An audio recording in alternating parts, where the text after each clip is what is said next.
ಬಿಹಾರ ಮತದಾರರ ಪಟ್ಟಿಗಳ ಪರಿಷ್ಕರಣೆ. ವಿರೋಧ ಸಂಸತ್ತಿನ ಹೊರಗೆ ಪ್ರತಿಭಟನೆ. ಬಿಹಾರದಲ್ಲಿ ಚುನಾವಣಾ ಆಯೋಗದ ಮತದಾರರ ಪಟ್ಟಿಗಳ ವಿಶೇಷ ತೀವ್ರ ಪರಿಷ್ಕರಣೆಯನ್ನು ವಿರೋಧಿಸಿ ಇಂಡಿಯಾ ಬಣದ ಹಲವಾರು ವಿರೋಧ ಪಕ್ಷದ ಸಂಸದರು ಬುಧವಾರವೂ ಸಂಸತ್ತಿನ ಸಂಕೀರ್ಣದಲ್ಲಿ ಪ್ರತಿಭಟನೆ ನಡೆಸಿದರು. ಅವರು ಈ ಪ್ರಕ್ರಿಯೆಯನ್ನು ಹಿಂಪಡೆಯಬೇಕೆಂದು ಒತ್ತಾಯಿಸಿದರು ಮತ್ತು ಸಂಸತ್ತಿನ ಎರಡೂ ಸದನಗಳಲ್ಲಿ ವಿವರವಾದ ಚರ್ಚೆಯನ್ನು ಒತ್ತಾಯಿಸಿದರು. ಎಸ್ಐಆರ್ ವಿರುದ್ಧ ಸಂಸತ್ತಿನ ಒಳಗೆ ಮತ್ತು ಹೊರಗೆ ಹೋರಾಟ ನಡೆಸಲಾಗುವುದು ಎಂದರು. हमने सवाल पूछे इलेक्शन कमीशन से, वोटर लिस्ट दिखाइए. इन्होंने वोटर लिस्ट नहीं दिखाई. हमने कहा कि वीडियोग्राफी दिखा दीजिए. वीडियोग्राफी का कानून बदल दिया. 1 करोड़ नए वोटर्स आए थे महाराष्ट्र में और इलेक्शन चोरी किया. ठीक है. कर्नाटक में हमने रिसर्च की है थोड़ी. कर्नाटक में हमने भयंकर चोरी पकड़ी है.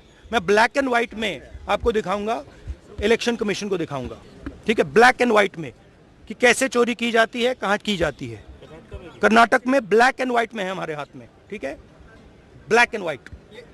ठीक है, और यही काम इनको पता लग गया है कि इनका जो गेम है हम समझ गए हैं. एक सेकंड.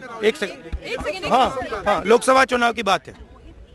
हमने एक कंस्टिट्यूएंसी चुनी, वहां पे हमने डीप डाइव किया. क्योंकि प्रॉब्लम क्या है, ये वोटर लिस्ट देते हैं पेपर में, और पेपर की जब वोटर लिस्ट आती है उसको एनालाइज किया नहीं जा सकता. तो एक कंस्टिट्यूएंसी ने हमने पूरी की पूरी वोटर लिस्ट ली, उसको डिजिटल फॉर्मेट किया. 6 महीने लगे हमने, मगर हमने सारा का सारा मतलब इनका सिस्टम निकाल दिया है. ये कैसे करते हैं, कौन वोट करता है, कहां से वोट होता है, कैसे नए वोटर बनते हैं, पूरा का पूरा हमें मालूम है. चोरी का फॉर्मेट बदल दिया इन्होंने. नहीं, अब इनको समझ आ गई बात. ठीक है, और अब इन्होंने क्या किया है कि अब हम बिहार का पूरा सिस्टम नए तरीके से करेंगे. वोटर डिलीट करेंगे और नए तरीके से वोटर लिस्ट लाएंगे. हिंदुस्तान में इलेक्शन चोरी किए जा रहे हैं. ನ್ಯಾಯಮೂರ್ತಿ ವರ್ಮಾ ಪ್ರಕರಣ ವಿಚಾರಣೆಗೆ ಹೊಸ ಪೀಠ ರಚಿಸುತ್ತೇವೆ ಎಂದ ಸುಪ್ರೀಂ. ಮನೆಯಲ್ಲಿ ನಗದು ಪತ್ತೆ ಪ್ರಕರಣದಲ್ಲಿ ತನ್ನನ್ನು ದೋಷಿ ಎಂದು ಹೇಳಿರುವ ಆಂತರಿಕ ತನಿಖಾ ಸಮಿತಿ ನೀಡಿದ ವರದಿಯನ್ನು ಅಮಾನ್ಯ ಮಾಡಬೇಕು ಎಂದು ಕೋರಿ ಅಲಹಾಬಾದ್ ಹೈಕೋರ್ಟ್ನ ನ್ಯಾಯಮೂರ್ತಿ ಯಶವಂತ ವರ್ಮಾ ಸಲ್ಲಿಸಿರುವ ಅರ್ಜಿಯ ವಿಚಾರಣೆಗೆ ಪೀಠ ರಚಿಸುವುದಾಗಿ ಸುಪ್ರೀಂ ಕೋರ್ಟ್ ಬುಧವಾರ ಹೇಳಿದೆ. ಅಲ್ಲದೆ ತಮ್ಮನ್ನು ವಾಗ್ದಂಡನೆ ಗುರಿಪಡಿಸಬೇಕು ಎಂದು ಮೇ 8ರಂದು ಸಿಜೆಐ ಅವರು ಸಂಸತ್ತಿಗೆ ಶಿಫಾರಸು ಮಾಡಿದ್ದನ್ನು ರದ್ದು ಮಾಡಬೇಕೆಂದು ಅವರು ಮನವಿ ಮಾಡಿದ್ದಾರೆ. ಪ್ರಕರಣವನ್ನು ತ್ವರಿತ ವಿಚಾರಣೆ ನಡೆಸಬೇಕು ಎಂದು ಸಿಜೆಐ ಬಿಆರ್ ಗವಾಯಿ ನ್ಯಾಯಮೂರ್ತಿಗಳಾದ ಕೆ. ವಿನೋದ್ ಚಂದ್ರನ್ ಹಾಗೂ ಜಾಯ್ಮಲ್ಯ ಬಾಗ್ಚಿ ಅವರಿದ್ದ ಪೀಠದ ಮುಂದೆ ಬಂದಿತ್ತು. ಅಸ್ತಿತ್ವದಲ್ಲೇ ಇಲ್ಲದ ದೇಶಗಳ ಹೆಸರಲ್ಲಿ ರಾಯಭಾರ ಕಚೇರಿ ನಡೆಸುತ್ತಿದ್ದವನ ಬಂಧನ. ಲಖನೌನಲ್ಲಿ ನಕಲಿ ರಾಯಭಾರ ಕಚೇರಿ ನಡೆಸುತ್ತಿದ್ದವನನ್ನು ಉತ್ತರ ಪ್ರದೇಶ ಪೊಲೀಸ್ನ ವಿಶೇಷ ಕಾರ್ಯಪಡೆ ಎಸ್ಟಿಎಫ್ ಅಧಿಕಾರಿಗಳು ಪತ್ತೆ ಮಾಡಿದ್ದಾರೆ. ಅಸ್ತಿತ್ವದಲ್ಲೇ ಇಲ್ಲದ ದೇಶಗಳ ರಾಜತಾಂತ್ರಿಕ ಅಧಿಕಾರಿ ಎಂದು ಹೇಳಿಕೊಂಡು ರಾಯಭಾರ ಕಚೇರಿ ನಡೆಸುತ್ತಿದ್ದ ಹರ್ಷವರ್ಧನ್ ಜೈನ್ ಎಂಬಾತನನ್ನು ಎಸ್ಟಿಎಫ್ ಬಂಧಿಸಿದೆ. ಈತ ಗಾಜಿಯಾಬಾದ್ನ ಕವಿನಗರದ ನಿವಾಸಿಯಾಗಿದ್ದು ವಿದೇಶದಲ್ಲಿ ಕೆಲಸ ಕೊಡಿಸುವುದಾಗಿ ನಂಬಿಸಿ ಹಲವರಿಗೆ ವಂಚಿಸಿದ್ದಾನೆ. ಇದಲ್ಲದೆ ನಕಲಿ ಕಂಪನಿಗಳ ಮೂಲಕ ಹವಾಲಾ ದಂಧೆಯಲ್ಲಿಯೂ ಭಾಗಿಯಾದ ಶಂಕೆಯಿದೆ. 9,000 ಸಣ್ಣ ವರ್ತಕರ ಜಿಎಸ್ಟಿ ಬಾಕಿ ಮನ್ನಾ. ಸಿದ್ದರಾಮಯ್ಯ ನೋಟಿಸ್ ನೀಡಲಾಗಿರುವ 9,000 ಸಣ್ಣ ವರ್ತಕರ ಹಳೆಯ ಜಿಎಸ್ಟಿ ಬಾಕಿ ಮನ್ನಾ ಮಾಡಲಾಗುವುದು. ಆದರೆ ಎಲ್ಲರೂ ಇನ್ನು ಮುಂದೆ ಕಡ್ಡಾಯವಾಗಿ ಜಿಎಸ್ಟಿ ನೋಂದಣಿ ಮಾಡಬೇಕು, ಮುಖ್ಯಮಂತ್ರಿ ಸಿದ್ದರಾಮಯ್ಯ ಹೇಳಿದರು.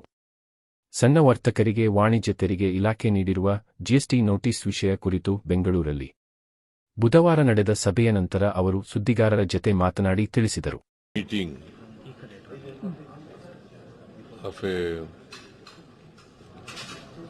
Small traders and others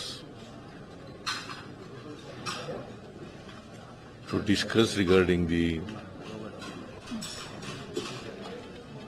issue of notices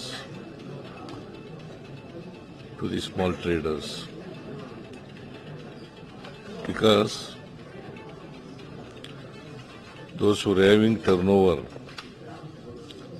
of rupees more than 40 lakhs, such people were issued the notice.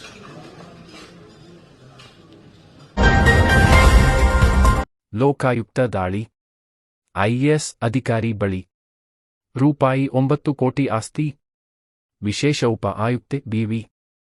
Vasanthi Amar ಅವರ ಮನೆಯಲ್ಲಿ ಶೋಧ ನಡೆಸಿರುವ ಲೋಕಾಯುಕ್ತ ಪೊಲೀಸರು ರೂಪಾಯಿ 9.02 ಕೋಟಿ ಮೌಲ್ಯದ ಆಸ್ತಿ ಪತ್ತೆ ಮಾಡಿದ್ದಾರೆ. ವಾಸಂತಿ ಅವರು ಸೇರಿ ರಾಜ್ಯ ಸರ್ಕಾರದ ವಿವಿಧ ಇಲಾಖೆಗಳ 8 ಅಧಿಕಾರಿಗಳ ಮನೆಗಳಲ್ಲಿ ಶೋಧ ನಡೆಸಿ ಒಟ್ಟು ರೂಪಾಯಿ 37.41 ಕೋಟಿಯಷ್ಟು ಮೌಲ್ಯದ ಸಂಪತ್ತನ್ನು ಪತ್ತೆ ಮಾಡಲಾಗಿದೆ.